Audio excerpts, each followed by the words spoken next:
अस्सलाम वालेकुम। मैं हूं फैसल तारिड़। आज 17 जून है और आज दिन है जुमातुल मुबारक का। इस वीडियो के अंदर कुछ ऐसी चीजें आपके सामने रखनी हैं जिनको जानकर आपको पता चलेगा कि पाकिस्तान के अंदर किस तरह से अंधेर नगरी है। आज इस्लामाबाद हाई कोर्ट के जज जस्टिस अतर मनिल्ला साहब ने कुछ ऐसे इंकशाफात किए हैं। जस्टिस अतर मनिल्ला साहब ये फरमाते हैं कि पाकिस्तान के अंदर जितनी भी जबरी गुमशुदगियां होती हैं उसके अंदर रियासत मुलव्वस होती है, यानी रियासत का हाथ होता है। वो कहते हैं जबरी गुमशुदगियों का जिम्मेदार कौन है। बता दें कि यहां रियासत के अंदर रियासत है। तो जस्टिस अतर मनिल्ला साहब ने कहा कि एक रियासत है, रियासत के अंदर एक रियासत है, और वो जो रियासत है उसका अपना कानून है, उसका अपना आइन है, उसकी अपनी सोच है, उसकी अपनी मर्जी है। वो जो चाहे करती है, उसके लिए ना कोई अदालत है, उसके लिए उसका इंसाफ भी अपना है, उसकी इन्वेस्टिगेशन भी अपनी है, उसके वकील भी अपने हैं, उसका माफ करना या ना माफ करना सारे फैसले अपने हैं। तो आज chief justice Islamabad high court ने रियासत पर यह इल्ज़ाम लगाया है कि पाकिस्तान के अंदर जितने भी सहाफ़ी, सोशल मीडिया एक्टिविस्ट या वो लोग जो अपनी एक आज़ाद राय रखते हैं और अदारों को लगता है कि ये हमारे खिलाफ हैं या ये मुल्क दुश्मन हैं, या जेन्युइनली कुछ ऐसे लोग होते हैं जो रियासत मुखालिफ एजेंडे पर काम कर रहे होते हैं, तो उनके उठाने के पीछे या जब वो गायब हो जाते हैं, खासतौर पे इस्लामाबाद के अंदर बलोच और कुछ पश्तून आके एहतजाज करते हैं कि उनके बाप, बहन, भाई उठा लिए गए हैं और वो कई एक लंबे अरसे से गायब हैं, वो मंजरे आम पर नहीं आए। इस तरह की शिकायत और इस तरह के एहतजाज हम आए रोज देखते हैं। पोस्टर लगे होते हैं, सोशल मीडिया पे ट्रेंड्स चल रहे होते हैं कि फलां शख्स को गायब कर लिया गया है। और इसी तरह से सहाफ़ी भी, हमने मुख्तलिफ सहाफ़ी देखे मुख्तलिफ अदवार में कि जिनको किसी भी वजह से उठा लिया गया, वो जबरी तौर पे गुमशुदा हो गए। ख़ास तौर पे मुदस्सिर नेहरू का केस आज चल रहा था इस्लामाबाद हाई कोर्ट के अंदर, और उसमें चीफ जस्टिस ने कहा कि क्या रियासत का जो बज़ाहिर सरबराह है वो नाकाम हो चुका है। चीफ जस्टिस कहते हैं कि एक कमेटी बनाई गई है, कमेटी से क्या होगा, क्या लोग बाजियाब हो जाएंगे? क्या हमें इस हवाले से आवाज़ नहीं उठानी चाहिए कि जबरी गुमशुदगियां जो हो रही हैं उसका जिम्मेदार कौन है? क्या रियासत के अंदर रियासत है? पुलिस, आईबी और आर्म्ड फोर्सेस की एजेंसीज भी पर भी इल्ज़ाम लगाया जाता है। जितने भी केसेस हैं इनमें से किसी एक का भी बता दें कि उसे किसने उठाया है। अदालत ने कहा कि वज़ीर दिफा किसके मातहत है? या तो वज़ीर आज़म कह दें कि वो बेबस हैं। अगर वज़ीर आज़म बेबस नहीं है तो आइन उन्हें जिम्मेदार ठहराता है। लिहाजा ये शहबाज शरीफ के खिलाफ भी एक चार्ज शीट है और जस्टिस साहब ने पूछा है कि शहबाज शरीफ अगर तो वज़ीर आज़म है, यानी चीफ एग्जीक्यूटिव वो है पाकिस्तान का, सरबराह वो है पाकिस्तान का, तो फिर वो जिम्मेदार है। पाकिस्तान के अंदर जितनी जबरी गुमशुदगियां हो रही हैं फिर वो जिम्मेदार है। या फिर शहबाज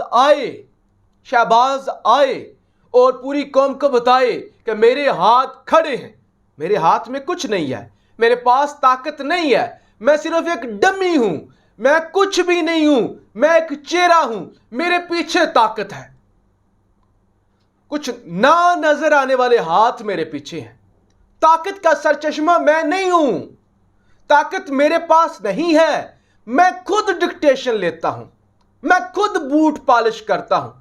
तो चीफ जस्टिस साहब के कहने का मतलब यही था, शहबाज शरीफ और वजीर दिफा बताएं क्या वो आज़ाद हैं, क्या वो अवामी नुमाइंदे हैं, या फिर उनके पीछे ताकत कोई और है, यानी रियासत के अंदर कोई रियासत है।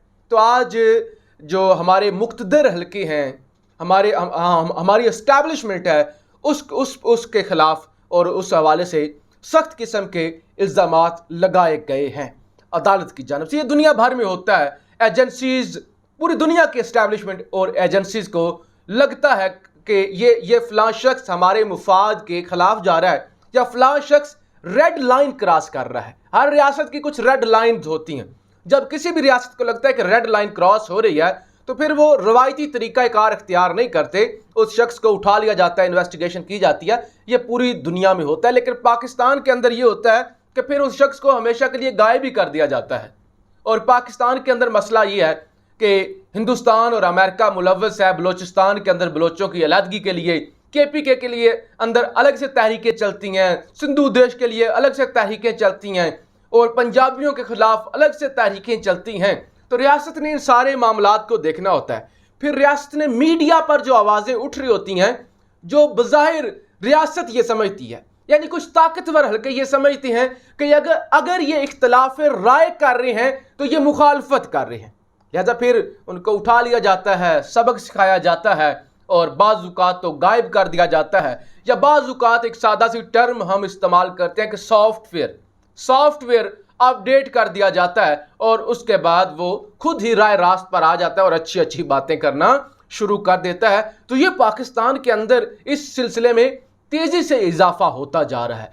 इसी सिलसिले में आज जस्टिस अतर मनीला साहब ने आवाज़ उठाई और उन्होंने कहा कि इस हवाले से चाहे मुशर्रफ हैं, अदालत क्या अच्छी लगेगी कि एक बीमार बंदे को बुलाएं और कहे कि आपके दौर से यह सिलसिला शुरू हुआ है, और उसके बाद जरदारी साहब, उसके बाद गिलानी साहब, खान साहब और शहबाज शरीफ, तो सबको कानून के कटहरे में लाया जाए कि आप जो खुद को कहते हैं कि हम हुक्मरान हैं, क्या आप ही असल में हुक्मरान हैं या रियासत के अंदर भी रियासत है। तो लिहाजा ये नुक्ता बड़ा वाज़ा करना ज़रूरी था, आपके सामने रखना ज़रूरी था, इसलिए ज़्यादा वक्त दिया है इस नुक्ते पर। मुसद्दक मलिक साहब जी वज़ीर हैं इस इम्पोर्टेड सरकार के, कहते हैं किसी को महंगाई का मसला हो, किसी को पाकिस्तान के अंदर महंगाई का मसला हो, या किसी को सेहत का मसला हो, या किसी के घर के बुजुर्ग बीमार हों, तो ये 2000 इस्तेमाल कर सकता है।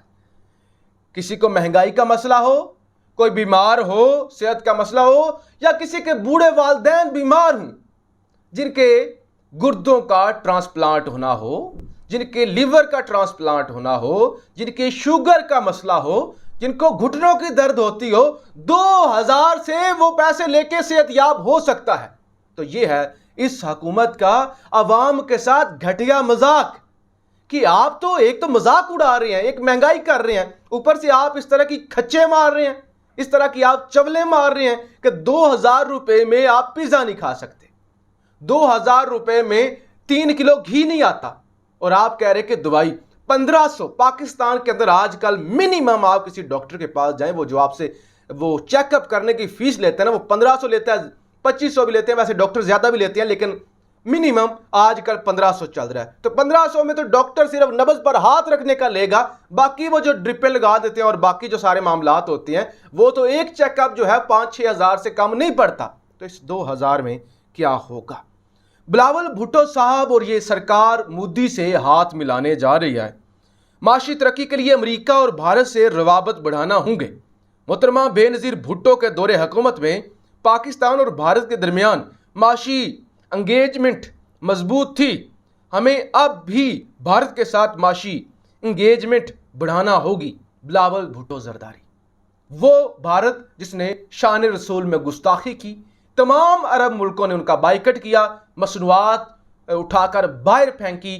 पाकिस्तान की इंपोर्टेड सरकार ये कहती है कि उस भारत के साथ ताल्लुकात मजबूत होने चाहिए। और आज क्योंकि पाकिस्तान FATF की ग्रे लिस्ट से निकल आया है, तो अब ये नाच नाच के घुंघरू तोड़ रहे हैं कि हमने निकाला है। याद करें वो वक्त जब FATF के हवाले से कानून साजी होनी थी, इस सरकार ने उस वक्त अपोजिशन में थी, उस कानून साजी के खिलाफ वोट दिया था। याद करें वो वक्त जब बिलावल भुट्टो ने कहा था किसकी जुर्रत है, कौन माई का लाल, किसी के बाप के अंदर भी इतनी जुर्रत है कि देखते हैं कौन OIC की कॉन्फ्रेंस करके दिखाता है। आपको याद आ गया होगा। तो लिहाजा ये वो लोग हैं FATF की कानून साजी के लिए खिलाफ वोट करने वाले, और बाद में कहने वाले आज पता नहीं मुल्क के साथ क्या हो गया है, और उसके बाद कहने वाले देखते हैं कौन OIC की कॉन्फ्रेंस करके दिखाता है। हम देखते हैं ये वो लोग हैं मुल्क दुश्मन, अनासर, अमेरिका के गुलाम, जो भारत और मोदी से हाथ मिला रहे हैं, जिन्होंने आवाम की चीखें निकाल दी हैं और फिर हंसते हैं।